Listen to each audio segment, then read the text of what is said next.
Audio Jungle.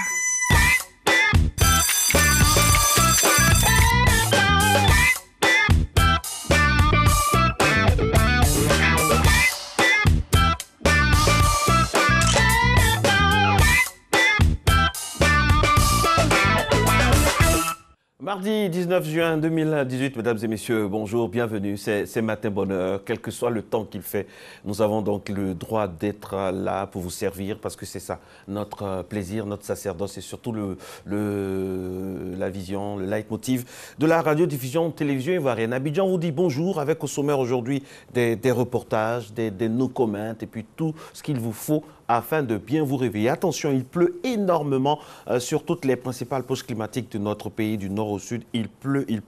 Pour parler de façon triviale, il pleut de ouf. Il faut faire très attention. Et puis, faire attention aux éléments de visibilité de vos véhicules. Si c'est impossible, mieux vous restez à la maison pour éviter des soucis parce que franchement, parfois, c'est impraticable depuis ce matin, depuis les environs de 3 heures. Voilà, la pluie est en train d'écrire son histoire matinale. Mais cela ne va pas nous empêcher ni altérer la joie que nous avons donc d'être en votre compagnie en ce deuxième jour ouvré de la semaine. Et nous allons commencer cette émission avec l'actualité. Vous le savez, l'actualité mondiale est rythmée par le ballon rond qui vraiment s'épanouit du côté de la Russie. C'est parti.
Magnifique Russie hein, de Saint-Pétersbourg à Moscou avec Volgograd, tout ça, les poupées Matryoshka, la place rouge, c'est magnifique. Hein, c'est le théâtre depuis le 12 juin de tout ce qui est célébration de buts, tout ce qui est système de jeu, tout ce qui est ambiance de vestiaire. C'est bien sûr la 21e Coupe du Monde de football. Et jusqu'à présent, malheureusement, aucune victoire, aucun bon résultat pour les équipes africaines, que des défaites avec hier la défaite de la Tunisie dans les ultimes instants de la rencontre face à l'Angleterre de Mr. Harry Kane. L'ouragan donc a causé vraiment beaucoup de dégâts du côté de la Tunisie. Aujourd'hui, on espère avec le Sénégal, on croise les doigts, la première victoire d'une équipe africaine. Et puis voilà, on espère que les fortunes vont être de plus en plus positives pour les représentants de notre continent. Pour rester bien sûr dans le giron du sport, on va aller maintenant à la gym. C'est tous les jours, vous le savez, c'est le réflexe de Matin Bonheur. C'est parti.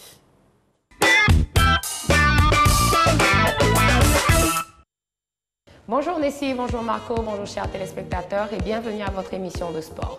Alors moi c'est Coach Kadi, donc on va continuer notre série d'exercices. Aujourd'hui, dernier jour de la semaine, on va faire un spécial abdos. Donc juste besoin d'un tapis, une petite serviette dessus et on est parti. On va s'allonger sur le dos. On va commencer couché sur le dos. Les bras le long du corps. Les genoux dans la poitrine, donc on veut garder les jambes à 90. On va prendre une inspiration, on va expirer, on va lever la tête, on va décoller les mains. Donc on va s'assurer de toujours garder les mains au niveau des hanches et on va retourner au sol. On va faire ça 6 fois. Expire, on lève, on reste et on redescend. Encore. Expire, on lève, on reste et on redescend. On pense à tirer sur nos doigts pour garder les épaules en bas. On pense à rentrer le ventre, à contracter les abdos le plus possible. Et on retourne au sol. Encore une fois. Expire, on lève. On revient. Il nous en reste une dernière. Expire, on lève. Et on revient. Toujours, même position, on repart. Expire, on lève, on reste ici. On emmène les bras vers l'arrière en inspirant, mais on garde toujours les épaules décollées et on ramène, on retourne au sol. Encore. On souffle, les bras vont vers l'arrière, on ramène les mains et on retourne au sol. Pour les gens qui ont mal au cou, on n'hésite pas à mettre une main derrière la tête. On travaille 3 fois avec un bras. Et on va changer de bras pour les 3 autres. On lève, bras vers l'arrière, on ramène et on redescend. Encore 2. On expire, bras vers l'arrière, on ramène et on revient. Et une dernière, on expire, on emmène les bras vers l'arrière, on revient et on retourne au sol. Excellent. Prochaine étape, toujours les genoux dans la poitrine. On va rester ici. On va allonger une jambe. Proche du sol, s'encombrer avec le bas du dos et on ramène. Et on change de jambe. On allonge et on revient. Alors pour ceux ou celles qui ont mal dans le bas du dos, vous pouvez allonger les jambes vers le plafond. Ça va toujours travailler vos abdos. On allonge la jambe vers le plafond. Super important de garder les talons vers vous. Ou pour ceux qui sont capables, on allonge la jambe vers le sol et on ramène. Encore, on change. Et on revient. Allez, 3 autres de chaque jambe. On souffle et on revient. Encore. Souffle et on ramène. Encore. 2 autres. Souffle et on revient. Toujours s'assurer de jamais forcer avec le bas du dos. Si vous forcez avec le bas du dos, emmenez les jambes vers le plafond plutôt que de les emmener vers le sol. Parfait. On va ramener les genoux dans la poitrine. On va lever la tête. On va relâcher le bas du dos. On va partir travailler les obliques. Une jambe croisée, bras opposés. On lève, on tourne, hop, et on revient. Encore. 2. Encore. 3. Encore. 4. On part pour 5. On y va pour 6. 2 autres. 7. Une dernière et 8. Et on change de côté. On y va pour 1, 2, 3. On part pour 4, 5, encore 6. 2 dernières et une petite dernière. Excellent. Un petit dernier pour la route. Vous allez me mettre les mains juste en dessous des fesses. On va garder les jambes vers le plafond. On lève la tête, on décolle les épaules, on laisse les deux jambes descendre ensemble et on remonte. Encore une fois, on veut toujours garder le bas du dos au sol. Vous refusez de forcer avec le bas du dos. Donc certaines personnes vont descendre juste ici et c'est normal. Certaines personnes vont juste faire ça et c'est normal. Donc pour ceux qui ont plus de facilité, pourront descendre jusqu'au sol, mais les autres, vous vous arrêtez à la limite de votre dos. On en fait 3 autres. On inspire, expire, on souffle. 2, on inspire, expire, on souffle. Une dernière, on inspire et expire, on souffle. On ramène les genoux dans la poitrine et on relâche le bas du dos. Excellent tout le monde. Alors, j'espère que vous avez senti vos abdos travailler. Encore une fois, allez sur la page YouTube, revisualisez les exercices, essayez de les refaire correctement. Avec les abdos, vous ne devez surtout pas sentir le bas du dos forcé. Sur ce, je vous souhaite de passer une agréable journée et une très belle fin de semaine. Et on se dit à dans 2 semaines. Oui, c'est toujours un plaisir donc d'être avec notre coach Karl Kadi, qui en alternance avec bien sûr notre coach Fabio Capello nous donne des informations et surtout de très bons conseils. Elle a dit, vous pouvez aller donc sur tout ce qui est YouTube, tout ce qui est démembrement au niveau donc de Matin Bonheur afin de réitérer un peu tous ces gestes-là et ça fait du bien le matin. Alors ce matin justement, je vous dis, je vous rappelle mesdames et messieurs qu'il pleut énormément abondamment sur toutes les principales poches climatiques de notre pays. Et il faut faire très attention, on ne le dira jamais assez. L'éloquence, c'est un art, mesdames et messieurs. C'est un art à entretenir et surtout à couver, à faire en sorte qu'il puisse éclore. Et parfois, on ne se sait même pas éloquent tant qu'on n'a pas puisé au fond de soi-même. C'est tout l'esprit d'un cours sur l'art de l'éloquence. C'est ce qu'on vous propose maintenant. Les nuits avec leur poudroiement stellaire au fond de l'espace vide. Le désert. Le maître s'écarte du monde. Ça, c'est bien. Il habite une lumière immense.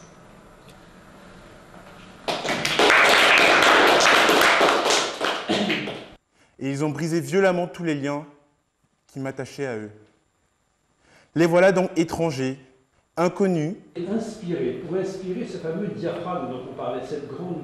Puisque le diaphragme appuie sur les viscères, le ventre se gonfle. Ils ne se sentent... Alors ils ne se sentent pas regardés. Mais tant que ce n'est pas le cas, quelque chose se gagne d'ordinaire. Chers frères, vous savez peut-être à présent, savez-vous enfin de quoi je vais vous parler? Oui, nous savons. Voilà, l'art de l'éloquence, c'était notre no comment pour ouvrir les vannes un peu de cette émission. Normalement, dans le volet thématique aujourd'hui, nous aurons le plaisir, si tout se passe bien, parce que vraiment tout est chamboulé, eu égard donc à cette pluie qui est de mise très tôt depuis ce matin, qui a un peu bouleversé tous nos plans, mais vous nous comprenez. Nous aurons le plaisir, si tout se passe bien, sous réserve bien sûr, d'avoir comme invité Monsieur le Premier Président de la Cour d'appel de commerce d'Abidjan, juge magistrat François Comouin, qui nous fera l'honneur de nous parler un peu de la Cour d'appel de commerce d'Abidjan, quelles sont vraiment ses prérogatives. Et voilà, il était précédemment président du tribunal, c'est-à-dire au premier degré. Donc là, maintenant, il est au 2e degré. C'est une juridiction de 2e degré. Il viendra nous parler un peu de tout ce qui rythme, tout ce qui fait un peu l'actualité de la Cour d'appel de commerce, des informations très importantes pour les opérateurs économiques qui font partie au quotidien donc du giron de ces 2 juridictions très importantes dans le système judiciaire de notre pays. Ce sera normalement, je dis normalement, j'insiste, aux alentours de 7 heures. En attendant, vous savez que Matin Bonheur touche à toutes les couches de la société. Nous sommes très heureux d'aller maintenant du côté de ce reportage parler un peu des handicapés. Il y a un salon de l'emploi spécialement pour eux, pour leur montrer qu'ils font partie intégrante du tissu social de notre pays. Venus par dizaines, sereins ou quelque peu anxieux, Ils espèrent tous trouver ici enfin la solution à leurs problèmes. Cette deuxième édition de HandiJob est pour eux comme la lumière qui pointe la pénombre de cette vie difficile de personnes vivant en général en Afrique avec un handicap. J'espère que pour cette deuxième journée, les sociétés privées et les sociétés publiques aussi puissent embaucher les personnes handicapées afin que nous soyons indépendantes. Toutes les entreprises malheureusement ne sachent pas que c'est aussi important d'embaucher des personnes handicapées comme des personnes normales. Et avec ce genre d'événements, c'est encore intéressant parce que ces entreprises vont se rendre compte que les handicapés, c'est vrai, ils sont handicapés par rapport à quelque chose, mais hormis cet handicap, ils sont pareils, ils sont même chose avec les autres et ils peuvent travailler aussi avec les autres. Redonner de l'espoir, c'est justement l'objectif des organisateurs de ce salon. Faciliter au cours de cette journée l'insertion socio-professionnelle des non-voyants, des albinos, des malentendants et autres personnes physiquement ou psychiquement défavorisées.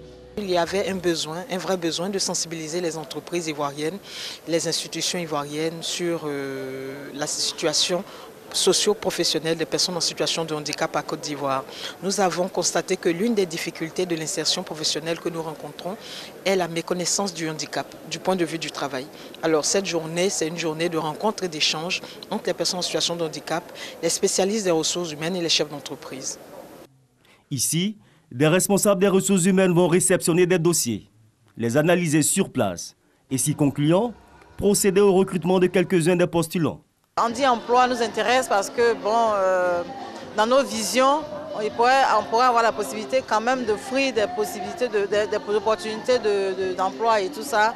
Donc on vient nous montrer, qu'ils nous connaissent et puis qu'on essaie de voir si on peut collaborer chemin faisant. Au maximum, on compte recruter au moins une vingtaine de personnes pour différents postes à pouvoir disponibles dans notre réseau de sociétés. Trouver du travail, mais pas que. À ce salon, certains y exposent pour faire prendre conscience aux handicapés de leurs possibilités à se surpasser, notamment à travers des activités sportives. Nous avons aussi les personnes, les autistes, qui sont regroupés sur eux-mêmes. À travers le sport, on arrive à développer ces habiletés-là. Donc c'est des gens, au départ, ils ne s'expriment pas, mais à travers le sport, ils arrivent à s'exprimer. En Côte d'Ivoire, on estime à 460 000 le nombre de personnes vivant avec un handicap, dont 58% d'hommes et 42% de femmes. Depuis 2015, 500 ont été intégrés dans la fonction publique au cours d'un recrutement dérogatoire. Des chiffres qui donnent de l'espoir et qui pourraient être revus à la hausse si de telles initiatives privées se multipliaient pour la cause des personnes vivant avec un handicap. Très très bonne initiative, hein. Vraiment de tout cœur avec les initiateurs de ce salon, deuxième salon d'emploi pour les handicapés. Ce sont des solutions concrètes et c'est ce que nous prenons nous à Matin Bonheur, hein. Des initiatives vraiment parce qu'il ne faut pas tout attendre de l'État. Voilà, il faut prendre des initiatives et puis l'État aussi, pour parler de ce domaine précis là, a fait assez d'efforts quand même, hein, parce qu'il y a des facilités accordées aux handicapés. Il faut aussi que le secteur privé s'y mette et qu'on puisse vraiment accorder une bonne place à toutes ces personnes qui souffrent d'handicaps multiples et multiformes, parce que chaque homme est un handicapé en substance, on ne sait jamais, en puissance. Allez, il est 6h passé de 24 minutes. Vous êtes sur Matin Bonheur Réalisation. Soro Félicité, oui, c'est Soro Félicité qui réalise. Regardez, par exemple, c'est elle qui fait ça, qui me permet donc de passer sur cette caméra et vous proposer maintenant cet élément qui va suivre. Ce sera dans quelques instants seulement. Je rappelle que Maïsako est là. Elle a réussi à dompter les trompes d'eau. Vraiment, je ne savais pas qu'elle avait des talents comme ça de conducteur vraiment téméraire. Elle a réussi à arriver. Le temps pour nous de vous dire de faire très attention parce qu'il y a des routes qui sont impraticables. Et puis on a une pensée ce matin pour toutes ces personnes qui vivent dans des habitations précaires. On ne dira jamais assez de faire attention, d'être vigilant. On est obligé d'être vigilant pendant la nuit quand il y a ce genre de pluie. Voilà. Cela dit, nous allons aller dans quelques minutes seulement avec Maïsako pour nous parler des principales manchettes de l'information. Je pense que c'est ça. Directement avec, bien sûr, la météo. Bon, la météo, hein, vous avez déjà une idée. Il fait le temps est très pluvieux sur toutes les principales poches climatiques de notre pays. On fait un coucou à Nessindri qui n'est pas avec nous ce matin, mais je sais qu'elle nous regarde. On lui fait un gros bisou. À tout à l'heure.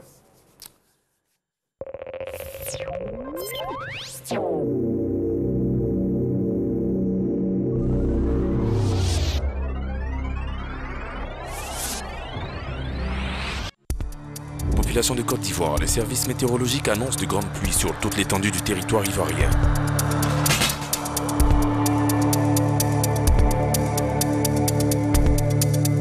À cet effet, le ministère de l'Intérieur et de la Sécurité invite les populations à prendre toutes les dispositions pour libérer les bassins orageux, les canaux d'évacuation et toutes les zones à risque afin de préserver leur vie. Ceci est un message de l'Office national de la protection civile.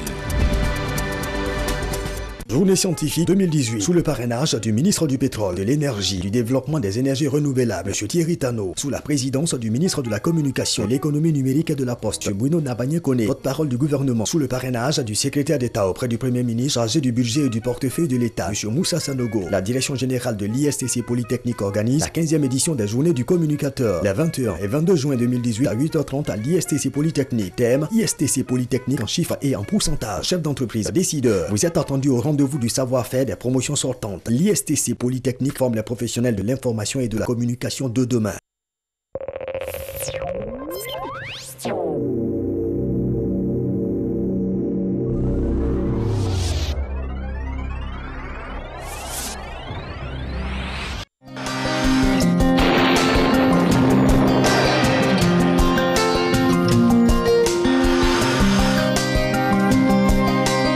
MTN, everywhere you go.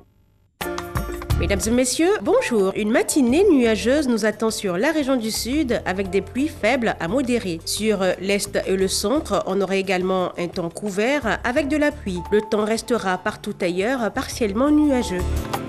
Les températures prévues pour la matinée, nous aurons 24 degrés à Abidjan, 23 degrés sur la ville d'Adiaké, Bondoukou 24, il fera 24 degrés à Boaké, Daloa 25 degrés, Dimbokro 24 degrés à Gagnoa, Korogo 26 degrés, Mans 21 degrés, la ville de Diené marquera 26, San Pedro 22 degrés, Sassandra 22, Tabou 21 degrés et Yamoussoukro 24 degrés. L'après-midi, le temps sera nuageux sur les régions côtières et les régions forestières avec des pluies intermittentes. Par ailleurs, des orages isolés accompagnés de pluie seront observés sur la région nord. Ailleurs, on pourra découvrir un temps partiellement nuageux. Les températures prévues pour l'après-midi, nous aurons 29 degrés à Abidjan comme à Adiaké, 32 à Bondoukou, Boaké, 33 degrés, Daloa, 31 degrés, 32 degrés sur la ville de Dimbokro, il fera 30 degrés à Gagnoa, Korogo, 33, 29 degrés sur la ville de Mans, 32 à Odiéné, San Pedro marquera 29 degrés, il fera 29 également à Sassandra, Tabou, 28 degrés et Yamoussoukro, 32 degrés. Très belle matinée à toutes et à tous.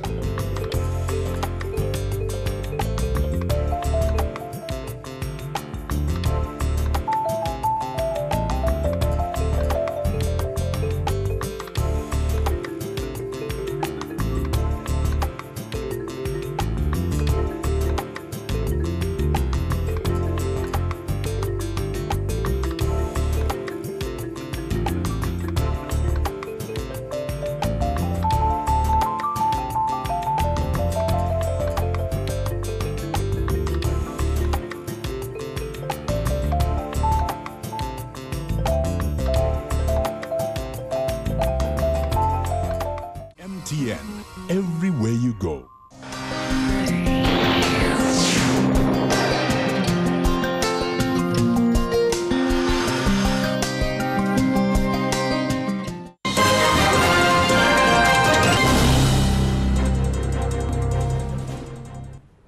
Bonjour à tous et bienvenue dans le 6h30. L'opération de révision de la liste électorale 2018 a été officiellement lancée hier à Grand-Bassam. Selon Youssouf Bakayoko, président de la commission électorale indépendante, elle permettra d'actualiser les données personnelles des électeurs, d'inscrire de nouveaux requérants, aussi de radier des personnes décédées ou privées de leurs droits physiques qui figurent sur la liste. Cette phase d'enregistrement s'adresse à toute personne ivoirienne âgée d'au moins 18 ans, justifiant d'une carte d'identité, d'une attestation d'identité ou d'un certificat de nationalité. L'opération se tiendra jusqu'au dimanche 24 juin prochain. Alexis Ouedraogo. Youssouf Bakayoko, président de la CEI, a procédé ce lundi au lancement de l'opération de révision de la liste électorale. Concernés par l'opération, un peu plus de 6 millions d'anciens requérants figurant déjà sur la liste et les nouveaux majeurs. Nous espérons que beaucoup répondront à notre appel et qu'ils viendront se faire immatriculer. Par le passé, les gens se sont présentés abondamment les 3 premiers jours. Et de la même manière, ils sont venus aussi abondamment ou nombreux les 3 derniers jours. En faisant le calcul, nous nous sommes dit une semaine pourrait suffire. Et nous attendons que les gens viennent. Le processus comprend des opérations d'actualisation des données personnelles des électeurs, l'inscription de nouveaux requérants, la radiation des personnes décédées dont le nom figure encore sur la liste. Ce n'est pas la peine de venir dans nos centres d'enrôlement pour venir voir les agents pour dire « je suis venu vérifier pour voir si mon nom figure sur la liste ». Non. Laissez ceux qui ont des choses à faire les faire. Il ne faut pas créer l'embouteillage dans les centres d'enrôlement pour cela. Allez directement sur le site internet de la CEI pour vérifier. Bientôt, nous allons vous communiquer des numéros de téléphone sur lesquels vous pourrez appeler pour vérifier. Des numéros aussi pour vérifier par SMS à partir de votre téléphone. Tout cela pour vous permettre de vérifier votre inscription. La liste provisoire sera disponible le 18 juillet prochain et rendue publique le 19 juillet. Elle sera ensuite remise à tous les partis politiques et affichée dans tous les lieux de vote. S'ouvrira la période des contentieux dès le 23 juillet. Le traitement se fera du 17 au 29 août 2018. Puis la liste définitive sera rendue accessible via le site internet de la CEI le 12 septembre prochain. Nous restons dans le cadre de l'opération de révision de la liste électorale. Dans le Gbeke, ce sont 712 centres d'enrôlement, dont 334 pour le seul département de Boaké, qui sont ouverts aux requérants. Le préfet de région par intérim a procédé au lancement de l'opération en compagnie du superviseur de la CEI chargé des régions de Gbeke et du Yambol, Léon Brou. Centre d'enrôlement du lycée classique de Boaké, premier jour de la révision de la liste électorale. Il est 10 h, 6 requérants déjà enregistrés, dont 2 nouveaux majeurs et des changements de lieu de vote. Je n'ai jamais voté, c'est la première fois que je viens m'inscrire, parce que j'ai 20 ans. Auparavant, je votais à Abidjan. Et comme je suis maintenant à Boaké, je suis là pour les formalités, pour que demain, je ne sois pas surpris. S'inscrire sur la liste électorale, un acte civique encouragé par le préfet par intérim et le superviseur de la CEI, venu procéder au lancement officiel de l'opération d'enrôlement dans la région de Gbeke. Joël et Abel constituent ainsi des modèles à imiter. À la clé, l'un ou l'autre de ces documents administratifs. La carte nationale d'identité qui est en vigueur, soit avec la carte électorale, certificat de nationalité, soit avec l'attestation d'identité. Tant que vous n'avez pas votre nom sur la liste électorale, tout ce que vous faites, c'est zéro. Parce que vous ne pouvez pas apporter votre voix au candidat que vous aurez choisi. Donc c'est le moment, venez vous faire enrôler. 712, le nombre de centres d'enrôlement pour le Gbeke, dont 334 pour Boaké. Ils sont attendus jusqu'au dimanche 24 juin 2018, 2 catégories d'Ivoiriens, les nouveaux majeurs, à savoir les résidents de Gbeke, qui totalisent au moins 18 ans au 31 mai 2018, et ceux ayant changé soit de nom, soit de lieu de résidence, ou toute personne désireuse de voter dans la région de Gbeke. 6 jours après l'effondrement de l'immeuble en construction à Yamoussoukro, le bilan est passé à 10 décès. Les recherches d'éventuels corps vont s'arrêter car selon le premier responsable des sapeurs-pompiers militaires de Côte d'Ivoire, tout porte à croire qu'il n'y a plus de victimes sous les gravats. Kader Sogodougou. Après 6 jours d'opération sur le site de l'immeuble qui s'est effondré à Yamoussoukro, les sapeurs-pompiers militaires dressent le bilan de la fouille. On a un bilan de 29 victimes recensées, dont 9 décès sur le site. Je ne tiens pas compte des décès qui auraient pu se produire à l'hôpital. Avec le blessé qui a succombé au CHR, le nombre total de décès est de 10. Les sapeurs-pompiers évoquent des raisons de mettre fin aux recherches d'éventuels corps. Selon les renseignements qu'on a reçus des populations, des parents, des ouvriers vivants, il ne resterait plus personne. Mais on reste encore dans le cadre d'un bilan provisoire parce que tant que tout le site n'est pas totalement déblayé, on ne va pas annoncer le bilan définitif. On a pu sortir des gravats les personnes en respectant leur intégrité physique. Aucune des victimes décédées n'a été je dirais, déchiquetés ou autres. Jusqu'à demain matin, je pense qu'il n'y aura plus rien ici. Après les recherches, il serait peut-être temps de comprendre réellement ce qui s'est passé sur ces sites qui, selon le ministre de la Construction, ne disposaient pas de permis de construire. Les populations ont véritablement besoin de comprendre.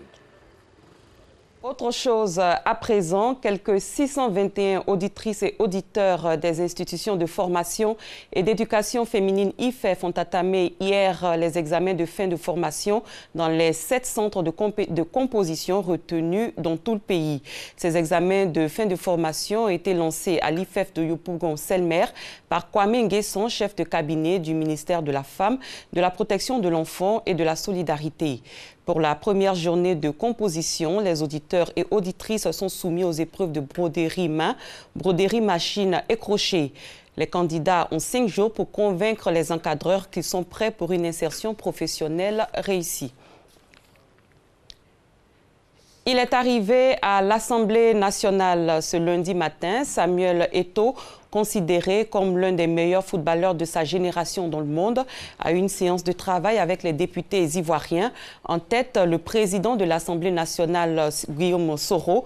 Ensemble, ils ont débattu de bien de projets, notamment ceux avec la jeunesse ivoirienne. Sidonie Davila. Le footballeur Samuel Eto'o rêve d'une Afrique portée par son travail et son engagement. Invité du président de l'Assemblée nationale, Guillaume Kibafori Soro, Samuel Eto'o est venu partager son ambition qu'il ne peut réaliser sans la jeunesse africaine, particulièrement celle de la Côte d'Ivoire. Loin de notre continent, ce qui me donne la force d'essayer d'être le meilleur, c'est parce que je me dis, à travers les résultats que je peux produire, c'est une opportunité que je donne à un autre Africain. Nous voulons faire beaucoup de choses et c'est aussi avec votre contribution comment nous pouvons construire une école primaire. Je pense que la base de tout, c'est l'éducation. Les échanges qui ont eu lieu quelques heures avant avec les députés membres de la Commission des affaires sociales lui auront permis de mieux comprendre les préoccupations des jeunes Ivoiriens. Dans ses projets imminents, le footballeur international Samuel Eto'o entend donc concentrer plus de moyens dans l'éducation, la formation, l'entrepreneuriat grâce au financement assuré par la Fondation Samuel Eto'o au Cameroun. Parlons sport football. Le stade Robert Champroux de Makori a vibré au rythme d'un derby ASEC Africa qui a tenu en haleine le public à l'occasion d'un match de gala opposant les anciennes gloires de l'ASEC Mimouza à celles de l'Africa Sport d'Abidjan des années 80 et 90. C'était ce samedi 16 juin 2018, un derby qui s'est soldé par le score de 1-1. On en parle avec Bonfils Bédi. Ce match de retrouvailles a enregistré la participation de plusieurs anciennes gloires du football ivoirien. Sié Donald, Magui Serge Alain, Obou Arsène, Ahmed Ouattara, Charles Dago, Badra Aliou, Begré Yago, Zézé Vénance alias Zézéto, Maxime Guaméné, Lieu Ruffin, pour ne citer que cela. Une belle affiche âprement disputée. La combativité, la détermination et surtout l'efficacité et la technique étaient de la partie pour le bonheur des supporters. C'est l'Africa Sport qui ouvre le score sur penalty grâce à Fadel Keïta, 15 minutes après le début du match. L'ASEC va arracher l'égalisation en fin de rencontre. Zézéto se joue de la défense vert et rouge et trompe le portier des Oyer. Score final 1-1. Un beau spectacle qui a permis au public de revoir les joueurs qui ont bercé leur enfance dans le championnat ivoirien. Une initiative qui a d'ailleurs retenu l'attention du ministre d'État, ministre de la Défense. C'est l'occasion pour nous de rendre hommage à tous ceux qui ont apporté quelque chose au sport en Côte d'Ivoire. Ils ont tous été des éléphants pour la plupart. Ils ont fait la gloire du football de Côte d'Ivoire. Et on ne doit pas oublier des gens qui ont apporté autant à notre pays à un moment donné de leur vie. En tout cas, bravo aux organisateurs. Pour les initiateurs, Salomon Domoro et Landry Bailly, l'objectif de ce gala, dénommé le Gala des légendes, était de permettre aux Ivoiriens de revivre le derby ASEC Africa dans les années 80 et 90 afin de les inciter à revenir dans les stades. Parlons à présent du mondial de football 2018 en Russie. Pour son entrée en lice dans le mondial pour le compte de la poule G, la Tunisie s'est inclinée sur le score de 2-1 face à l'Angleterre ce mardi 18 juin à Volgograd Arena. Toute compétition confondue, dont 7 en Ligue des Champions. Attention à ce corner justement, il est bien frappé. Oh, le sauvetage, le but! L'inévitable Harry Kane qui vient marquer à bout portant. Premier moment de vérité dans cette rencontre, dans une Coupe du Monde pour le jeune gardien britannique. Sassi qui a pris 3 pas d'élan. Sassi, le petit filet! L'égalisation pour la Tunisie. Face au 12e qui a un corner, attention avec ce ballon. Harry Kane! Et le but! Le doublé pour le capitaine Harry Kane dans le temps additionnel. Je précise que ce match a eu plutôt lieu hier, lundi 18 juin, à Volgograd Arena en Russie. À l'étranger, le président français Emmanuel Macron est attendu aujourd'hui à Berlin pour un conseil franco-allemand avec Angela Merkel, la chancelière allemande. Leur rencontre devrait être dominée par la crise migratoire en Europe. Des membres du Hezbollah, des cadres de la République islamique d'Iran ou encore du régime de Bachar al-Assad auraient des intérêts financiers avec les Émirats arabes unis. C'est en tout cas ce que révèle le C4ADS, un think tank américain spécialisé qui épingle les réseaux de blanchiment d'argent présents sur le marché de l'immobilier de luxe à Dubaï. Au total, 44 biens immobiliers d'une valeur de 28 millions de dollars, soit près de 800 milliards de francs CFA, seraient directement détenus par des individus faisant l'objet de sanctions américaines et 37 autres d'une valeur de 79 milliards de francs CFA seraient détenus par leurs proches et leurs réseaux. Ces biens seraient achetés avec un seul objectif, le blanchiment d'argent. Et je souligne que les 28 millions de dollars de francs CFA font à peu près 800 millions de dollars, font à peu près 800 millions de francs CFA. C'est la fin de ce 6h30. Merci de l'avoir suivi. Très bon début de journée à tous et à tous. Merci beaucoup Maï. Vous allez m'apprendre comment vous merci. conduisez si bien, parce qu'on m'a dit que vraiment, vous avez donc... En tout cas, je souhaite beaucoup de courage à ceux qui souhaitent prendre la route actuellement, qui sont déjà sur la route pour se rendre à leur lieu de travail.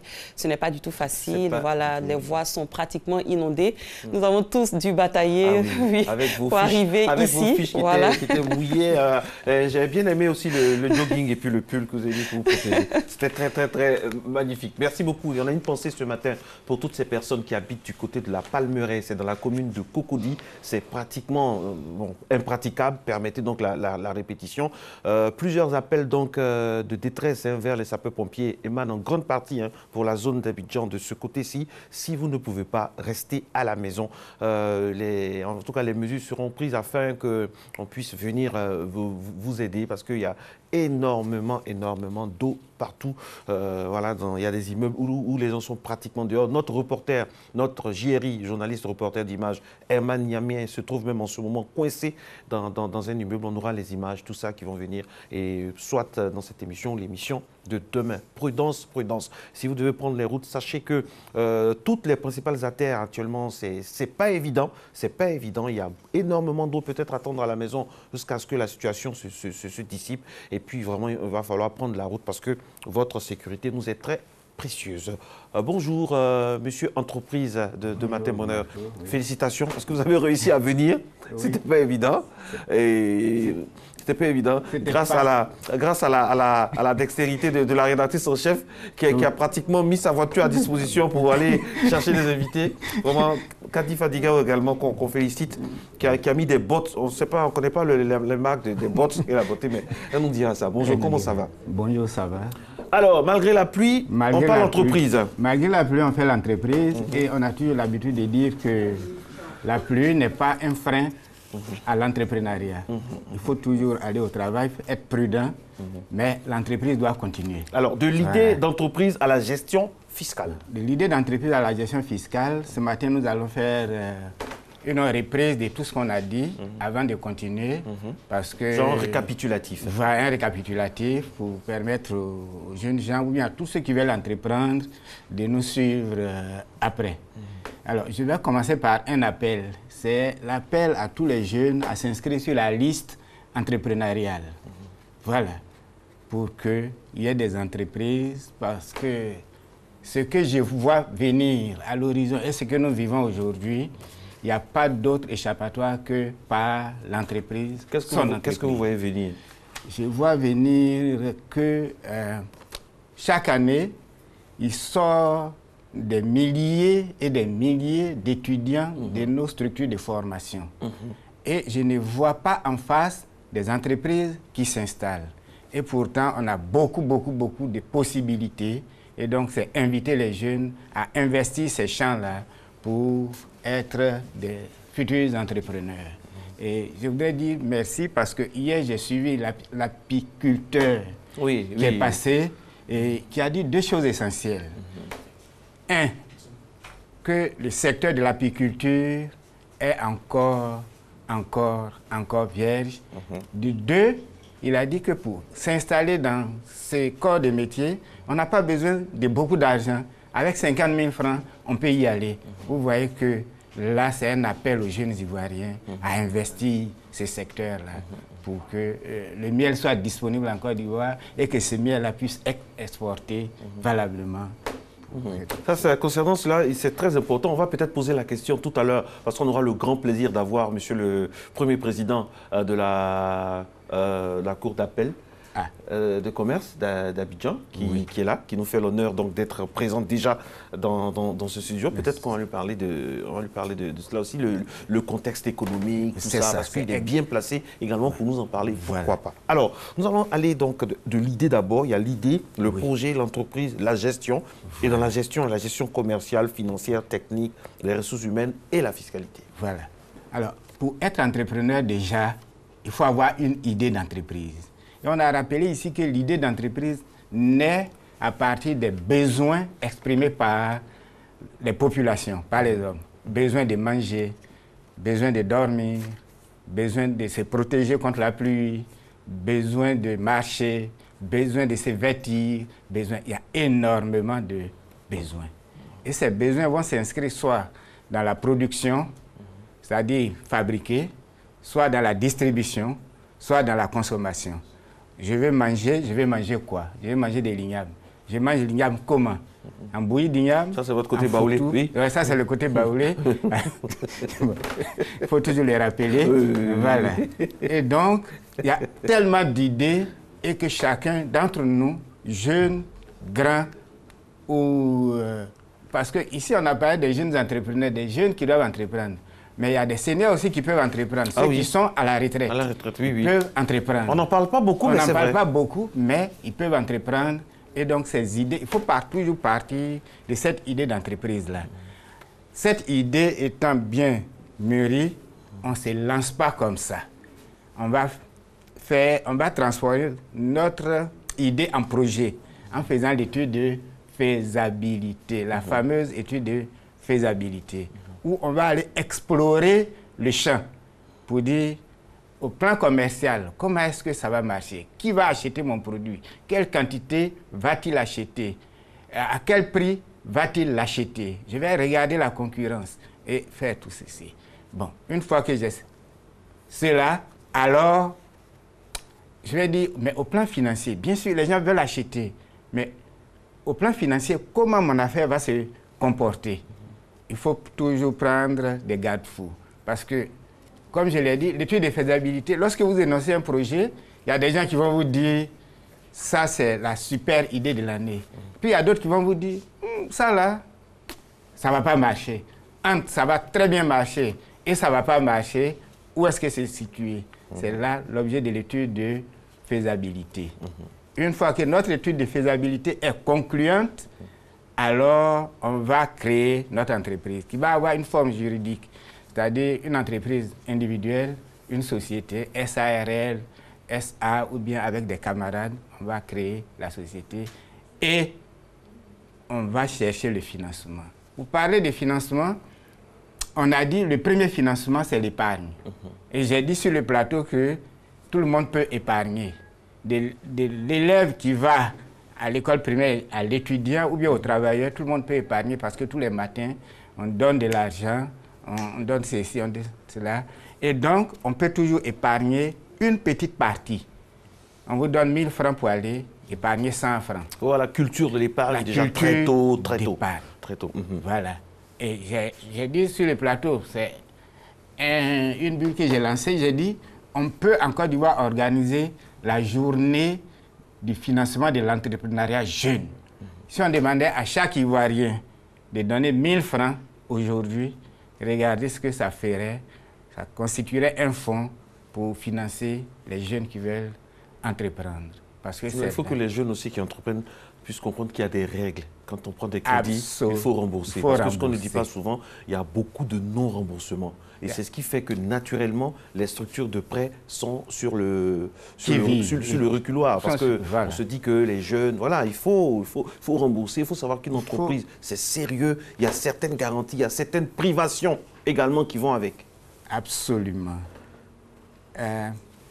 La dernière fois, j'ai discuté avec un entrepreneur, une entreprise qui a confié un marché à un jeune. 45 millions. On lui donne une avance sur ce marché. Et vous voyez ce qu'il fait, il s'en va acheter une belle voiture et il ne fait pas le travail. C'est ça le danger aussi. Donc les jeunes, ils doivent se mettre à l'école de l'entrepreneuriat. Tout à l'heure, j'ai dit, il faut qu'on s'inscrive sur la liste entrepreneuriale. L'entreprise, c'est une culture de privation, c'est une culture de service aux autres, et c'est parce que je suis en train de rendre service aux autres que je gagne, moi, de quoi manger. L'entreprise, ce n'est pas le matu-vu. L'entreprise, ce n'est pas paraître. L'entreprise, ce n'est pas aller distribuer de l'argent à tort et à travers. L'entreprise, il faut le dire, surtout aux jeunes, ce n'est pas seulement quand on a le premier marché, quand on a l'argent du premier marché, qu'on va vraiment faire la vivance, comme on dit. Mais il faut que ça puisse servir à financer le développement de l'entreprise. Donc, une fois que le financement est acquis, OK, top départ. Mais ce n'est pas fini. La partie la plus difficile va commencer. Il faut gérer au plan commercial, satisfaire les clients. Il faut gérer au plan financier, tenir une comptabilité, sortir ses états financiers pour aller voir le financier, le banquier pour dire voilà mes états financiers, car c'est à travers ces états financiers qu'il va mesurer votre activité. Il faut gérer la production. Et pour revenir sur la production, comme je l'ai dit, j'ai aimé l'exemple de l'apiculteur hier qui dit mais comment récolter le miel? Est-ce que c'est du miel mûr? Ça, je l'ai appris hier. Est-ce que c'est du miel qui n'est pas encore mûr? Est-ce que c'est du miel brûlé? Bon, il avait le souci de la qualité. Le souci de la qualité. Donc la production, ça va être le souci permanent de la qualité pour les clients, les consommateurs. Voilà. C'est ça. C'est très important. C'est très important. Ce qui est très important également, c'est de... On a eu l'idée. Voilà. On a le projet, on a l'entreprise, on a la gestion. Au quotidien aussi, il y a des attitudes à avoir. Des attitudes à avoir. C'est-à-dire que... faut pas... Quelqu'un vient vous voir à l'entreprise, vous ne pouvez pas prendre l'argent, la caisse. Il faut distinguer la caisse. Il faut distinguer en fait, les jeunes pensent que la trésorerie... C'est leur argent. C'est leur argent. C'est l'argent de l'entreprise. C'est l'argent de l'entreprise. Même si l'entreprise vous appartient, c'est l'argent de l'entreprise. L'entreprise, c'est une personne qui est autre que votre personne. Vous êtes une personne physique, l'entreprise est une personne morale. Donc, si vous prenez l'argent de la personne morale, prenez soin de rembourser l'argent de la personne morale. Mais lorsqu'on suit des règles de gestion, lorsqu'on fait des prévisions, lorsqu'on fait des budgets, généralement, cela n'arrive pas. Et le grand mal, c'est que on a toujours considéré la trésorerie comme... on peut avoir 1 milliard de francs CFA en poche, mais on doit 1 milliard 200 millions aux fournisseurs. Donc, le milliard qu'on a, ça ne suffit pas pour payer toutes mes dettes. Donc, je n'ai pas d'argent. J'ai pas d'argent. Il faut être très, très, très, très, très prudent. L'autre volet qu'on a abordé, c'est que généralement, lorsqu'on commence, on a peur des impôts. Mais il ne faut pas avoir peur des impôts. Il faut pas avoir peur des impôts. Il faut discuter avec eux. Il faut discuter avec eux parce que lorsque vous faites la déclaration fiscale d'existence, la DFE, que tous connaissent, vous avez un certain nombre d'impôts qui sont à payer. Donc prenez soin de connaître ces impôts, prenez soin de voir comment on calcule ces impôts, prenez soin d'approcher l'administration fiscale. L'administration fiscale est là pour aider l'entreprise, l'entrepreneur. Parce que sans entreprise, il n'y a pas d'impôt à percevoir. Voilà. Et mieux, je dirais que sans les entreprises, mais qui paierait les fonctionnaires? Aujourd'hui, lorsqu'on lance un concours du CAFOP, par exemple, vous voyez qu'il y a 100 000 jeunes qui veulent être instituteurs. Mais ce n'est pas possible. On n'a que 3 000 places, mais il y a 100 000 candidats. Mais tous ces candidats qui sont refoulés, au lieu d'aller mourir dans la Méditerranée, qu'ils viennent nous voir, on va leur apprendre le b.a.-ba de l'entreprise. Et moi, je dis que, contrairement à ceux qui disent qu'il faut avoir beaucoup d'argent pour entreprendre, on peut entreprendre avec 5 000 francs, avec 10 000 francs, avec 100 000 francs. On n'est pas obligé d'être multimillionnaire pour commencer. Il faut commencer. J'ai l'exemple palpable d'un célèbre maquis à Yamoussoukro où la dame a commencé avec 1000 francs CFA. Et aujourd'hui, elle fait des chiffres d'affaires de 1 million 500 000 par jour. Commencer avec 1000 francs. Et sur la durée, on a développé l'affaire. Et c'est devenu une véritable entreprise. Elle emploie plus de 50 personnes au quotidien. Vous voyez qu'on peut partir de 1000 francs, on peut partir de 100 francs. On n'a pas obligé d'attendre 1 million pour commencer. Ce qu'il faut dire aussi, c'est que quand on parle de 100 francs, de 50 francs, de 1000 francs, ça s'entoure de certaines privations, de certains sacrifices. Et vraiment, ça n'a rien à voir parfois avec la formation. Vous sortez d'une école de commerce UP, il y a les réalités du terrain qu'il faut savoir intégrer, s'adapter, s'arrimer à ça et évoluer, trouver son filon, trouver son chemin également. Généralement, le filon, il existe, mais on perd trop de temps dans le gaspillage. Parce que l'entrepreneur, c'est un visionnaire. Il a vu avant les autres. Il sait que ça peut lui rapporter beaucoup d'argent. Mais pour que ça te rapporte beaucoup d'argent, il ne faut pas gaspiller au départ. Le peu que tu as, tu payes tes fournisseurs, tu soignes tes produits, tu reçois bien tes clients, ton accueil, etc. Tu n'es pas obligé d'être dans un bureau avec des cuirs rembourrés, avec ceci. Ce n'est pas ça qui fait l'entreprise. Ce n'est pas ça qui fait de l'entreprise. Les meubles, c'est très bien, mais c'est à un certain niveau, à un certain palier, vous êtes obligé d'embellir le cadre de vie. J'ai vu des jeunes entrepreneurs passer... Et ce sera le mot de fin, oui. Chez vous ici, qui disent que oui, ils ont commencé quelque part dans un garage, à 2, à 3, et puis bon, progressivement, c'est ça. Ça, c'est l'entrepreneur. Donc, j'invite tous les jeunes Ivoiriens à s'inscrire sur la liste entrepreneuriale. Aller à l'école de l'entreprise parce que demain, ça va être encore plus difficile de se faire embaucher. Voilà. Merci beaucoup. Voilà, c'était les conseils donc, de notre spécialiste de tout ce qui est entrepreneuriat. Restez avec nous, mesdames et messieurs. Matin Bonheur se poursuit avec dans quelques instants la thématique que nous allons parler du tribunal de commerce d'Abidjan.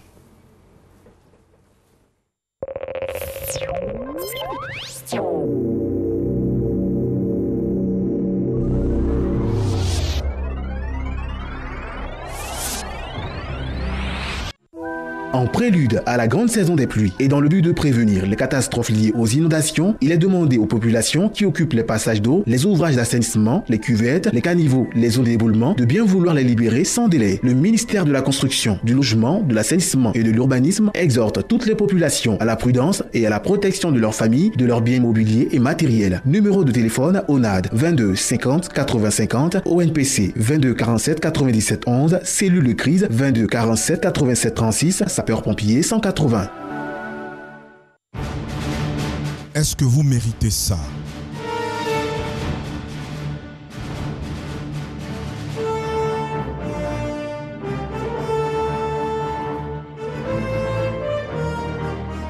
Donc, vous méritez ceci: la paix, la prospérité, le mariage, la famille unie et bénie. Ce vendredi 22 juin à 18h.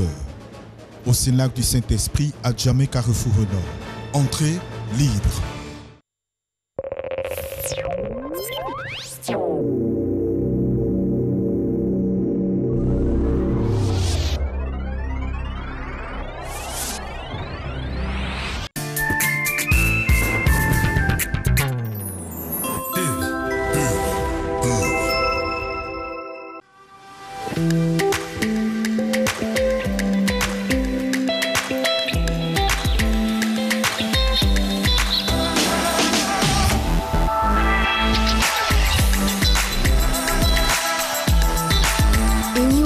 Vous invite à faire un voyage dans le temps.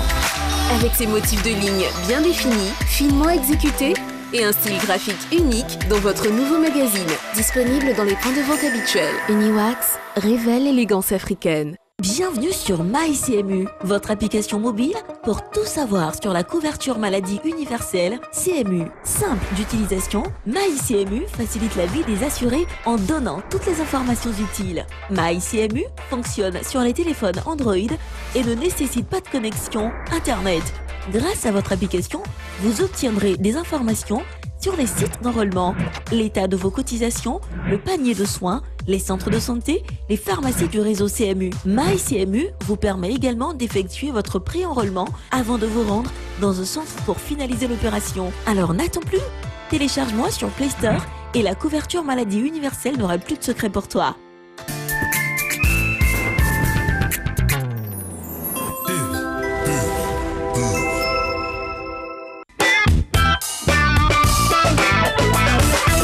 « 7h02 partout à Abidjan, Côte d'Ivoire, à Yopougon. Nous avons une pensée pour notre collègue au niveau donc, du montage, coincé dans une inondation d'habitation. Cissé Ibrahim, nous sommes de tout cœur avec lui ce matin et avec tous les membres de sa famille. Nous sommes en compagnie, mesdames et messieurs, de monsieur le premier président de la Cour d'appel de commerce, monsieur François Comouin. C'est un plaisir de vous avoir. Merci d'être venu. J'imagine aussi les contentions, les tours que vous avez pu faire venir ici. Je rappelle que le garde des Sceaux, ministre de la Justice et des Droits de l'Homme, Sanson Kambila, a procédé jeudi à l'installation. Il y a quelques temps maintenant, c'était le 15 mai. Hein, le 17 mai, à l'installation, à la rentrée solennelle, des magistrats, des conseillers et des conseillers consulaires de la Cour d'appel de commerce d'Abidjan, avec pour premier président François Comouin. Cette Cour d'appel de commerce d'Abidjan est une juridiction autonome de second degré qui comprend un premier président, 2 présidents de chambre, 6 conseillers et 16 conseillers consulaires. Les membres ont été installés à la salle de conférence du ministère des Affaires étrangères. On se rappelle donc de cette cérémonie, de cette rentrée mémorable. Tout à fait. Alors, vous étiez donc président du tribunal et maintenant de commerce. Vous êtes maintenant le premier président de la Cour d'appel. Pour ceux qui nous regardent, pour tout le monde, qu'est-ce qui a changé? Alors, je vous remercie pour cette invitation à participer à cette émission. Ce qui a changé peut être perçu à 2 niveaux. En ce qui me concerne personnellement, il me revient maintenant la mission de m'assurer que tout ce qui est jugé au niveau du tribunal de commerce est conforme à la loi et conforme aux faits qui ont été relatés par les parties. Maintenant, du point de vue institutionnel, puisque je préside une juridiction de second degré, il m'appartiendra aussi de m'assurer du point de vue administratif que le tribunal de commerce d'Abidjan fonctionne correctement. Alors, vous avez été président de cette cour, de cette juridiction de premier degré, donc, qui n'est autre que le tribunal de commerce. Alors, il y a eu des décisions qui ont été rendues. Est-ce que ces décisions qui ont été rendues peuvent être déférées à votre censure? Est-ce que vous pourriez, par exemple, vous dédire? Les décisions que j'ai rendues en tant que président du tribunal, parce que quand on est président d'un tribunal, on rend des décisions seules, ce qu'on appelle des décisions qu'on appelle des ordonnances, et on rend aussi des décisions en formation collégiale qui sont les jugements. Mais j'ai rendu beaucoup d'ordonnances, j'ai rendu en formation collégiale beaucoup de jugements.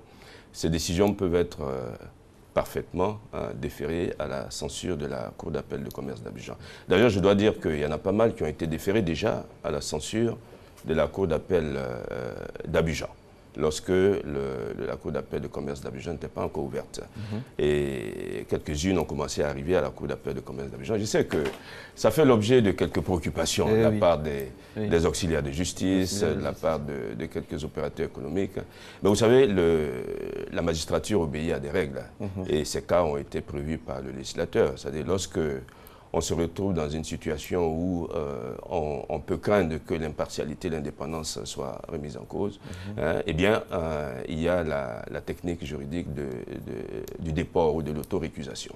Et donc, concrètement, lorsque ces décisions arriveront, eh bien, je les passerai à d'autres collègues. On peut vous faire confiance? Bien sûr, bien sûr. Vous savez, comme je suis également universitaire, je suis adepte du débat contradictoire. Et donc, et je suis aussi adepte de ceux qui, quand ils se sont trompés, doivent pouvoir le reconnaître et rectifier. Et donc, de ce point de vue-là, il n'y a aucun souci à se faire. Lorsque ces décisions passeront dans les chambres, elles vont décider en toute indépendance. En toute indépendance. Alors, sur quelle base les conseillers consulaires ont été choisis? Est-ce que vous avez été consulté? Alors, tel que dans la philosophie des juridictions de commerce, et tel que conçue en Côte d'Ivoire, il s'agit d'une juridiction de commerce qui appartient au secteur privé. Et donc, même le garde des Sceaux n'a pas son mot à dire dans le choix des conseillers consulaires. Parce que, tel que le texte est fait, c'est la Chambre de commerce et d'industrie qui consulte les autres chambres consulaires et les autres organisations du secteur privé pour établir la liste d'aptitudes. Ça ne vous gêne pas, ça? C'est ce qu'a prévu la loi. Et donc, oui, c'est ce qu'a prévu la loi, on le sait, mais est-ce que ça ne vous gêne pas parfois? Puisqu'il s'agit de personnes qui viennent du secteur privé, seuls ceux qui sont dans le secteur privé peuvent savoir ceux qui ont les aptitudes pour venir siéger. Mais le législateur a posé des conditions. Comme si on donnait des béquilles aux magistrats. Non, pas du tout. Non, pas du tout. Ce ne sont pas des béquilles.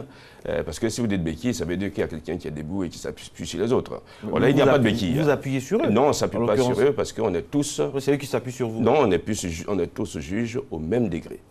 C'est-à-dire qu'il n'y a pas de grands juges que sont les magistrats professionnels et des petits juges que sont les conseillers consulaires qui viennent nous aider. C'est pas ça la philosophie de cette réforme. Et donc je disais qu'une fois que la liste d'aptitudes a été établie, eh bien cette liste est transmise au garde des Sceaux qui nomme. C'est-à-dire que le garde des Sceaux ne peut pas introduire des personnes non choisies par le secteur privé. Il ne peut pas non plus en retirer. La chose, s'il constate qu'il y a une des personnes qui n'a pas le profil requis, eh bien, il demande à la Chambre de commerce et d'industrie de la remplacer, mais il ne peut pas la remplacer lui-même. Tout ça pour indiquer que cette juridiction est celle du secteur privé. Ils sont en nombre plus important que nous dans la formation des jugements. Et nous sommes là pour nous assurer que la justice économique reste quand même une justice qui doit être conforme à la loi. Justement, la justice économique en Côte d'Ivoire, parlons-en. Vous étiez président du tribunal. Ouais. Alors, est-ce qu'on peut se faire un petit bilan de votre passage?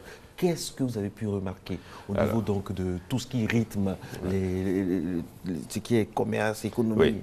Alors, vous êtes bien placé pour nous donner des informations précieuses. Je vais vous donner des informations, mais je ne ferai pas de bilan parce que ça va ressembler à une auto-célébration. Je ne ferai pas de bilan. Alors, parce que tout est bien, hein, bon, en tout cas, on a essayé de faire le maximum. Bien sûr, aucune œuvre humaine n'est parfaite, mais on a essayé de faire le maximum. Mais plus important encore dans votre question, c'est qu'est-ce qu'on a remarqué en ce qui concerne le fonctionnement de l'économie. Tout à l'heure, j'ai écouté avec beaucoup de plaisir le précédent invité qui a parlé un peu inciter un peu les jeunes à venir. C'est pour préparer un peu votre passage. Bien, merci. En tout cas, c'est une préparation chaude parce que c'est entré directement dans le sujet. Et ce que nous avons remarqué, parce que nous sommes un peu, le juge est un peu comme un médecin. On va chez le médecin pour les pathologies corporelles et psychiques. On vient chez le juge lorsqu'il y a des conflits. Et les conflits sont perçus comme étant des pathologies des relations sociales. Et donc ce que nous avons remarqué du côté de l'économie, c'est qu'il y a pas mal de personnes qui entreprennent sans savoir ce que c'est. Il a dit tout à l'heure, c'est un nombre de règles à respecter, la faisabilité du projet, la rentabilité financière et tout ça. Mais je n'ai pas entendu, dans ce qu'il a dit, un examen de l'environnement juridique et judiciaire. Je n'ai pas entendu ça. Il a dit après, bon, il faudrait adopter une forme juridique, ça c'est normal. Mais on ne peut pas investir sans s'assurer de l'environnement juridique et judiciaire. Et ça, c'est une plaie. Ah oui, c'est une plaie, parce que vous avez des gens qui signent des contrats. Vous savez, les contrats sont un peu un lien que les personnes se donnent elles-mêmes. Ce que dit la loi, d'ailleurs. Lorsque vous concluez, ça force de loi entre vous. Il faut que ça soit respecté. Et, il faut que ça soit respecté, vous respectez les signatures. Il y a des gens qui signent les contrats, mais avec l'idée de ne pas respecter ce qui est signé. Ensuite, il y a des gens qui adoptent des formes sociales sans savoir à quoi ces formes sociales correspondent. Ils confondent une société anonyme avec une société à responsabilité limitée, une société à responsabilité limitée à une société à non, etc. etc. Vous m'avez dit, il y a quelque chose qui m'a choqué. Il y en a qui signent des contrats et qui disent « je ne savais pas ce à quoi je m'engageais ». Ah oui, bien sûr, ça c'est courant, hein, c'est courant. Parce que vous savez, quand l'opportunité de l'affaire, parce qu'il a dit avant de partir, le précédent invité, que le chef celui qui fait les affaires a senti le premier l'affaire. S'il a senti le premier l'affaire, c'est vrai que là, il a une opportunité là. Hein, parce que l'opportunité, c'est très important en matière économique. Il faut la saisir. Mais il faut la saisir avec un minimum de précautions. Et donc, ce qui arrive souvent, c'est que du point de vue commercial, on signe tout de suite. On sert même le champagne. Mais après, on se rend compte que les gens se comportent autrement. Mais quand le problème se pose, le juge les renvoie à leur contrat, à ce que vous avez signé. Et c'est là qu'ils se rendent compte, ah oui, mais c'est pas ce qu'on avait voulu dire, c'est pas, etc. Bon. Si les clauses sont claires, le juge ne peut pas les interpréter, il ne peut que les appliquer. Parce qu'aucun juge ne peut dénaturer le sens clair d'un contrat. Et donc c'est l'opportunité pour moi de rappeler aux opérateurs, c'est vrai, la lecture économique des affaires, c'est important. Mais il faut aussi avoir un minimum de lecture juridique. Parce que les affaires ne sont pas exclusives du droit. Les affaires se passent dans l'organisation de l'État.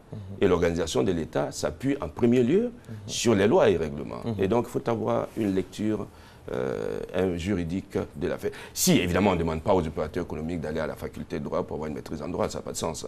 Mais on leur demande de se renseigner. De s'entourer de toutes les garanties. Voilà, de s'informer. Notamment, une autre plaie, monsieur le juge, monsieur le Premier Président, c'est que au niveau des prêts, oui.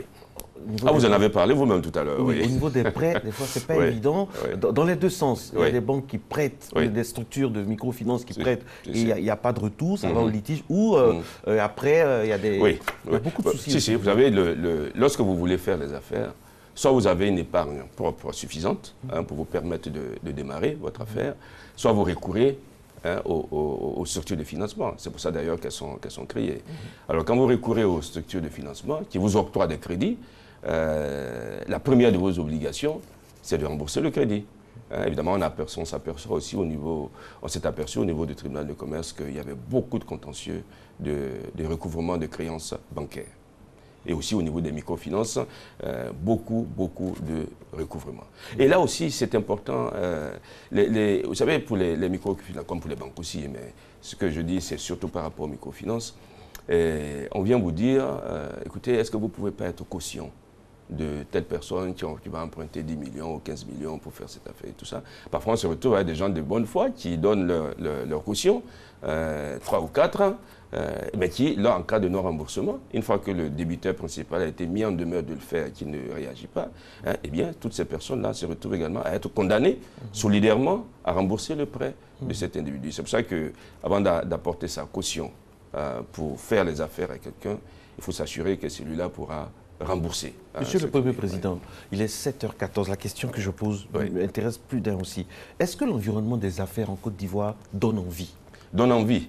Envie de quoi? De faire des affaires? Évidemment, le cadre juridique, il est là. Et le cadre judiciaire aussi, parce que la création des juridictions de commerce obéit à ça. Rassurer les gens. Vous savez que les capitaux fuient les zones d'insécurité. Est-ce qu'ils sont rassurés aujourd'hui? Bon, en tout cas, nous faisons tout pour les rassurer, mais c'est à eux que vous devez poser la question. En ce qui nous concerne, nous faisons tout ce qui a été prévu par la loi pour les rassurer. Nous faisons tout pour que nos décisions soient rendues assez rapidement. Nous faisons tout pour que ces décisions soient mises à leur disposition. Nous faisons tout pour bien comprendre le litige qui nous est soumis. C'est d'ailleurs un apport essentiel des opérateurs économiques qui sont avec nous. Nous faisons tout aussi pour que tout se passe dans la transparence. Et nous faisons tout pour avoir quelque chose d'efficace. Un peu, vous savez, la justice économique doit répondre aux exigences de l'activité économique. Rapidité, diligence, transparence et tout ça, etc. Donc c'est ce que nous faisons et c'est ce que le législateur nous a demandé de faire. Et nous essayons aussi d'accueillir ces opérateurs économiques avec humanité et de pouvoir répondre rapidement à leurs attentes. La justice, on dit, elle est l'espérance des citoyens. Et donc, nous essayons, enfin, nous avons essayé au niveau du tribunal de commerce, nous essayons au niveau de la Cour d'appel de commerce de faire en sorte que la justice économique soit respectée par les Ivoiriens et que cette justice économique, qu'ils fassent confiance en cette justice économique. Tout est fait de notre côté. Mais vous deviez poser la question, mais si j'en crois ce qui est dit, je vous ai dit que je n'avais pas fait un bilan à l'allure d'autocélébration, mais si j'en crois ce qui est dit, la satisfaction est au-delà de la moyenne. Il y a eu combien d'interventions, de règlements lorsque vous étiez en première juridiction? Les décisions que nous avons rendues, pas mal, parce que nous avons commencé, le tribunal a ouvert en octobre 2012, et nous avons octobre 2012, décembre 2012, c'était une centaine d'affaires qui sont rentrées. Après, en 2013, on est passé à 3000 affaires. Après 2014, un peu plus. Et depuis les 3 dernières années, et on ne finit pas l'année sans avoir obtenu au moins 10 000 affaires. Et donc, selon les statistiques qui m'ont été données pour l'audience solennelle de rentrée dont vous avez parlé d'ailleurs, il m'a été indiqué que d'octobre 2012 à mars 2018, le tribunal de commerce a rendu 19 720 décisions et 21 885 ordonnances sur requête. Donc ça fait pas mal. Ça en fait une charge de travail énorme. Est-ce que vous avez les moyens justement qui vont avec? Alors, les moyens humains... Il y a Internet, ou il y a Doing Business, il y a un peu de tout maintenant aujourd'hui. Est-ce que vous avez les moyens qui accompagnent ça? Alors, vous savez, les moyens ne seront jamais suffisants, bien sûr. D'ailleurs, vous-même, vous vivez décemment, mais vous en voulez un peu plus. Les moyens ne suffiront jamais. Nous avons le minimum, mais si on veut maintenir le niveau... Vous savez, dans le cas de Doing Business, c'est une compétition entre les économies. Et ce sont les plus attractives qui sont mieux classés. Et donc, et là, ceux qui notent au niveau du Doing Business regardent les performances des juridictions de commerce. Et donc, lorsqu'il n'y avait que le tribunal de commerce, ils ne regardaient que les performances du tribunal de commerce d'Abidjan. Maintenant, ils vont regarder aussi les performances de la Cour d'appel des commerces.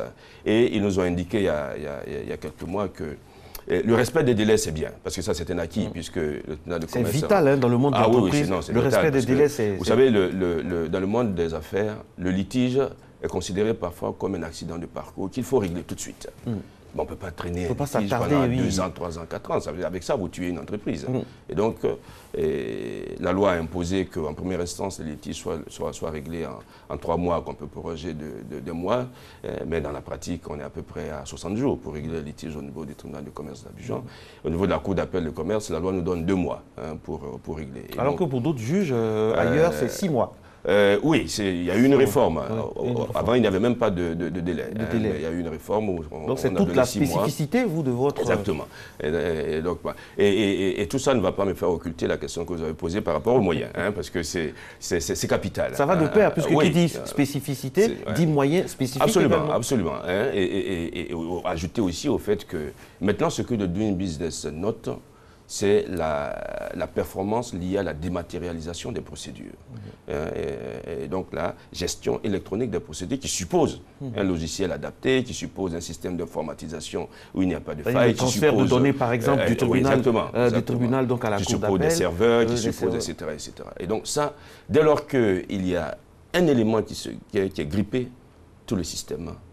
Donc il faut éviter cela. C'est pour ça que c'est important que les juridictions de commerce, du point de vue du financement, fassent l'objet d'un financement approprié, c'est-à-dire en adéquation avec les performances qu'on attend de ces juridictions. C'est un clin d'œil à qui un clin d'œil à celui qui a créé les juridictions de commerce, c'est-à-dire à l'État de Côte d'Ivoire. Non, parce que de toute façon, les efforts sont faits. Mais c'est important de les maintenir dans cette performance. Mais aussi, il y a un élément qu'il importe d'indiquer. Vous avez parlé des spécificités. Et comme vous avez dit vous-même, spécificité juridictionnelle doit correspondre à une spécificité de traitement. Moi, je sais, mais vous le dites aussi. Oui, non, je le dis, parce que ce que vous avez dit a du sens. Je ne fais que répéter ce que vous avez dit, mais ça a du sens. Non, vous prenez ça à votre compte aussi. Oui, bien sûr. Parce que ça veut dire que les acteurs de cette juridiction à qui on demande beaucoup, bien, en peu de temps, doivent pouvoir avoir un traitement en accord avec cela. Parce que parfois, certains opérateurs économiques s'inquiètent de ce que parfois la machine aille trop vite pour vous, du fait peut-être de manque de moyens, de coordination, d'automatisme. Voilà. Que la machine aille trop vite. Que la machine aille trop vite, par exemple, par rapport aux moyens, justement. Il y a une décision au tribunal de commerce. Au tribunal de commerce. Il faut que tout se passe rapidement. Oui, c'est ça. Pour ne pas qu'un ordinateur, par exemple. Exactement, c'est ça. C'est une exigence. C'est une exigence, parce que la loi impose, et ça, nous faisons strictement attention à ça, j'imagine aussi dans les autres juridictions. Et les autorités attendent beaucoup de ces deux juridictions-là. Tout à fait. Parce que c'est un baromètre vraiment infaillible de la santé économique de notre pays. Les capitaux, je l'ai dit, qu'ils soient nationaux ou internationaux, fuient les zones d'insécurité. Et quand on parle d'insécurité, vous ne voyez pas seulement la sécurité urbaine. La justice peut être un facteur d'insécurité. Et ça, c'est pas bon. Normalement, la justice, elle a été instituée pour rassurer, pour ramener la paix et la concorde entre les citoyens. Et donc, il faut faire tout pour que la justice, en ce qui nous concerne en tout cas, la justice économique, rassure, et c'est ce que nous faisons. Alors, depuis que vous êtes le premier président de la Cour d'appel, combien d'affaires déjà? Alors, on a... Mais vous êtes en mode light? Non, on n'est pas en mode light, parce qu'en mode light, ça voudrait dire que... non, nous sommes en mode high. C'est pas encore la vitesse de croisière? C'est pas encore la vitesse de croisière, mais... Donc vous avez le temps de vous reposer de vos 19 720 décisions. À cet égard, il faut dire qu'il y a certaines décisions qui ne viendront pas à la Cour d'appel de commerce. D'accord. Parce que du point de vue du taux du litige, normalement toutes les décisions dont l'intérêt est inférieur ou égal à 25 millions de francs CFA sont rendues par le tribunal de commerce en premier et dernier ressort. C'est-à-dire à charge de cassation. Maintenant, au-delà de 25 millions, ou lorsque l'intérêt est indéterminé, en ce moment, c'est à charge d'appel. Et puis, il faut ajouter aussi qu'il y a des gens, la décision est tellement bien rendue que les gens acquiescent à la décision, donc n'ont pas besoin de faire appel. Et donc, on m'avait demandé, depuis que monsieur le garde des Sceaux a ouvert la Cour d'appel de commerce, le 15 de mai. Et l'audience solennelle de rentrée a eu lieu le 17 mai. Et depuis 2 semaines environ, on commençait à avoir des affaires. J'ai consulté un peu le rôle général hier. On est déjà, en 2 semaines, on a déjà une vingtaine d'affaires. Et donc ça commence bien. Ça commence bien. Mais il y aura une accalmie parce que fin juillet, ce sont les vacances judiciaires. Mais d'ici à fin juillet, je pense qu'on pourra avoisiner 70 ou 80 affaires. Parce qu'en fait, les gens, maintenant, la nouvelle commence à passer que cette cour fonctionne effectivement. Parce qu'il y en a qui ont pensé qu'on n'était pas encore opérationnel, qu'on serait opérationnel en octobre. Donc on est déjà opérationnel. Et donc, comme la nouvelle, vous savez, c'est comme une traînée de poudre, ça passe assez vite. On a même eu, dans certains dossiers que j'ai vus, des décisions rendues par le tribunal de commerce en 2016 et qui font maintenant l'objet d'appel et tout ça, etc. On fouille un peu les tiroirs pour voir les décisions dont on n'est pas satisfait. Mais en tout cas, on s'attend à avoir beaucoup de contentieux. C'est pour ça d'ailleurs que, excusez-moi de le dire, mais c'est pour ça d'ailleurs que nous attendons avec beaucoup de joie. Monsieur le garde des Sceaux nous l'a dit d'ailleurs, en octobre, parce que la Cour a 5 chambres. Pour le moment, on n'a ouvert que 3 chambres. Et donc, il a dit qu'en octobre, à la rentrée judiciaire prochaine, les 2 autres chambres seront ouvertes. Et donc, on aura la Cour, toutes les 5 chambres de la Cour seront ouvertes pour attendre le contentieux. Monsieur le Premier Président, c'est un bon point pour la Côte d'Ivoire parce qu'on fait office de pionnier dans ce domaine-là, dans la contrée ouest africaine. Tout à fait. Nous sommes pratiquement le premier pays. Le premier pays. C'est vrai que il y a la Cour d'appel de Porto Novo qui a été créée dans la loi, mais c'est la Côte d'Ivoire qui a ouvert la première, sa Cour d'appel de commerce. Donc on fait office des pionniers. Et quels sont les avantages concrets Alors, vous savez, quand ce leadership judiciaire, on peut parler comme ça. Vous savez, la Côte d'Ivoire à son rôle de leader dans la sous-région. Et ce rôle, elle l'assume avec honneur et fierté. Et aussi dans ce domaine-là, nous allons l'assumer. Parce que un pionnier doit tracer la voie. Un pionnier doit montrer comment les choses doivent se faire. Et là aussi, nous n'allons pas faillir.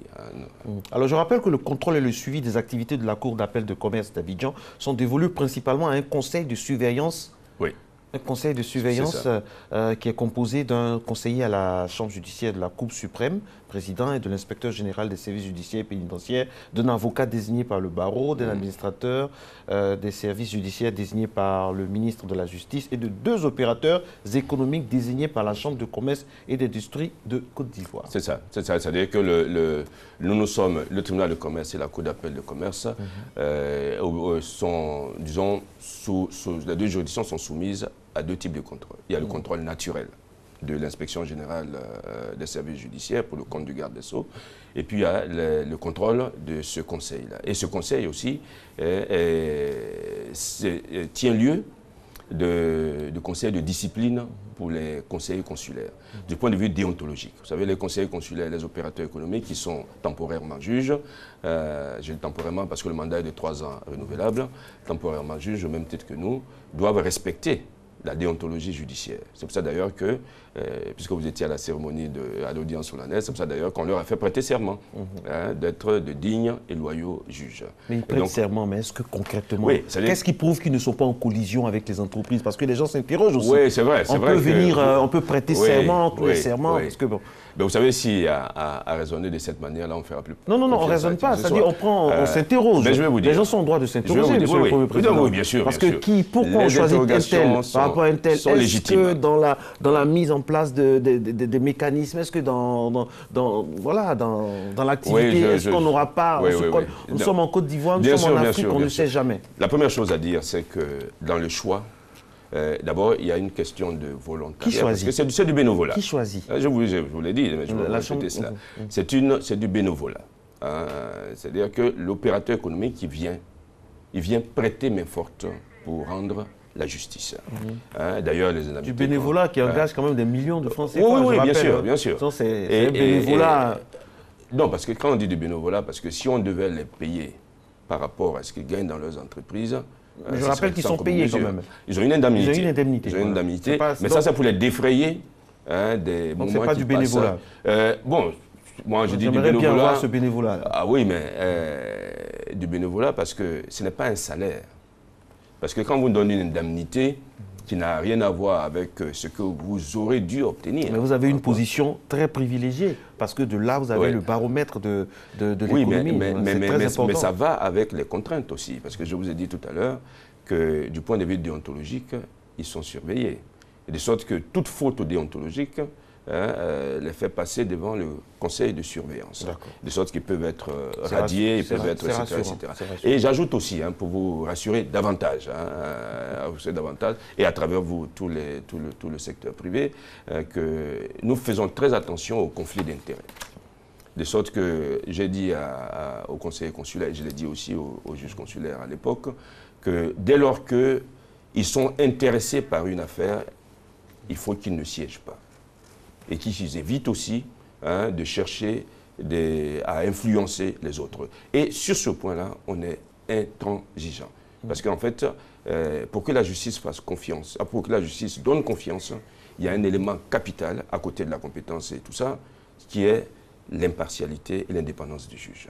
Parce que si un juge n'est plus indépendant, c'est la mort de la justice. Et donc, les juges ne sont pas des parquetiers. Le juge, dans l'exercice de ses fonctions, n'a pour autre autorité que celle de la loi. Et donc, c'est important que cette indépendance et cette impartialité soient préservées. Et c'est ce qu'on fait au niveau des juridictions de commerce. Vous allez me dire qu'on est en train de finir, c'est ça? Oui, c'est fini. Oui, en tout cas, merci beaucoup. Merci beaucoup.